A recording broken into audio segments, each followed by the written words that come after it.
નમસ્કાર ભક્ત મિત્રો, આજે આ વિડીયોની અંદર હું લઈને આવી છું સોમવતી અમાવસ્યાની કથા. સોમવતી અમાવસ્યા એટલે શું તથા આ વિડીયોની અંદર તમે જાણશો કે કાલ સર્પદોષ અને પિતૃદોષમાંથી મુક્તિ કઈ રીતે મેળવી શકાય છે તથા અમાવસ્યાના દિવસે સ્નાન કરવાનો શું મહિમા છે, આ સોમવતી અમાવસ્યાએ કયો શુભ યોગ બને છે અને પૂજન વિધિ તથા કથા શું રહેલી છે. તો આવો ભક્તો, આપ સર્વેને નમ્ર વિનંતી કે વિડીયોને અંત સુધી જરૂરથી જોજો અને વિડીયોને લાઇક કરજો, શેર કરજો અને મંત્રમુક્ત સત્સંગ ચેનલને સબસ્ક્રાઈબ જરૂરથી કરી લેજો, જેથી કરીને આપને આવા નવા વિડીયો મળતા રહે. ધન્યવાદ. તો ભક્ત મિત્રો, સોમવારના દિવસે આવતી અમાવસ્યાને સોમવતી અમાવસ્યા કહેવામાં આવે છે.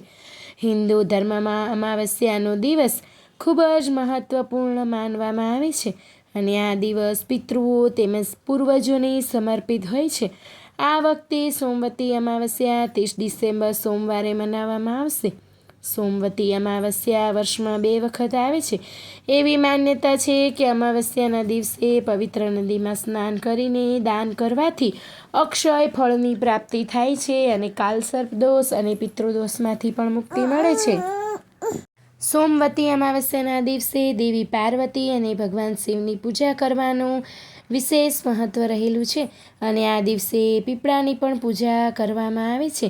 હવે આપણે જાણીશું કે સોમવતી અમાવસ્યા સ્નાન કરવાનો શુભ સમય શું રહેલો છે.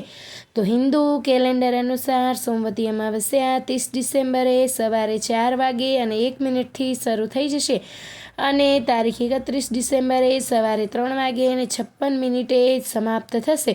આ દિવસે સ્નાન કરવાનો અને દાન કરવાનો શુભ સમય સવારે 5 વાગ્યાને 24 મિનિટથી લઈને 6 વાગ્યાને 19 મિનિટ સુધીનો રહેશે. સોમવતી અમાવસ્યા એ શુભ યોગ પણ છે. તો વર્ષની આ છેલ્લી અમાવસ્યા છે ભક્ત મિત્રો, એટલે સોમવતી અમાવસ્યા ખૂબ જ વિશેષ માનવામાં આવે છે. આ વખતે સોમવતી અમાવસ્યા પર વૃદ્ધિ યોગ, ધ્રુવ યોગ, શિવવાસ યોગ, નક્ષત્ર યોગનો સંયોગ બની રહ્યો છે. સોમવતી અમાવસ્યાની પૂજન વિધિ. સોમવતી અમાવસ્યાના દિવસે પૂજા કરવા માટે સૌપ્રથમ બ્રહ્મ મુહૂર્તની અંદર જાગવું જોઈએ અને બધા કામ પૂર્ણ થયા પછી સ્નાન કરી દેવું જોઈએ. આ દિવસે ગંગા સ્નાનનું વધુ મહત્ત્વ રહેલું છે, તેથી ગંગામાં સ્નાન કરવું જોઈએ અને ત્યારબાદ સૂર્ય ભગવાનને અર્ઘ્ય અર્પણ કરવું જોઈએ. આ દિવસે ભગવાન શિવ અને માતા પાર્વતીની પૂજા કરીને વિશેષ આશીર્વાદ મેળવે છે અને પૂજા કર્યા પછી પોતાની ક્ષમતા અનુસાર દાન કરે છે. સોમવતી અમાવસ્યાની વ્રત કથા. તો ચાલો ભક્ત મિત્રો, આ વ્રત કથાને આપણે જાણીએ. પૌરાણિક કથા પ્રમાણે એક રાજ્યમાં એક ગરીબ બ્રાહ્મણ રહેતો હતો. પૈસાના અભાવે તેમની પુત્રીના લગ્ન થઈ શકતા નહોતા. પોતાની ગરીબીથી પરેશાન થઈ ગયો હતો. એક દિવસ એક બ્રાહ્મણ દંપતીએ એક સાધુને ઉપાય પૂછ્યો. ત્યારે સાધુએ અંતરદ્રષ્ટિથી ધ્યાન કરીને જણાવ્યું કે નજીકના ગામમાં એક ધોબી છે જે તેના પુત્ર અને પુત્રવધુ સાથે રહે છે, જે ખૂબ જ આચાર વિચાર અને સંસ્કાર સંપન્ન અને પતિવ્રતા છે. જો તમારી દીકરી તેમની સેવા કરે અને એ મહિલા એના માથાના સિંદૂર જો લગાવી દે તો તમારી દીકરીના લગ્નના યોગ બની જશે અને તેનો વૈધવ્ય યોગ મટી જશે. આ વાત સાંભળી બ્રાહ્મણે એમની દીકરીને ધોબણની સેવા કરવાની વાત કહી. બીજા દિવસે દીકરી સવારે ઉઠીને સોના ધોબણના ઘરે જઈને સાફ સફાઈ અને બીજા બધા કામ કરીને ઘરે આવી જતી. એક દિવસ સોના ધોબણ એની વહુને પૂછે છે કે તમે તો સવારે ઉઠીને બધા કામ કરી લો છો અને મને તો ખબર પણ નથી.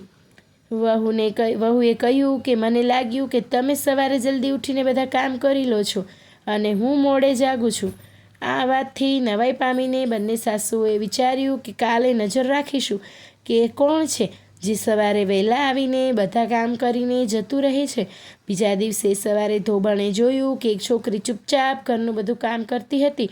આવું કેટલાય દિવસો સુધી ચાલતું રહ્યું. એક દિવસ ધોબીએ છોકરીને કારણ પૂછ્યું.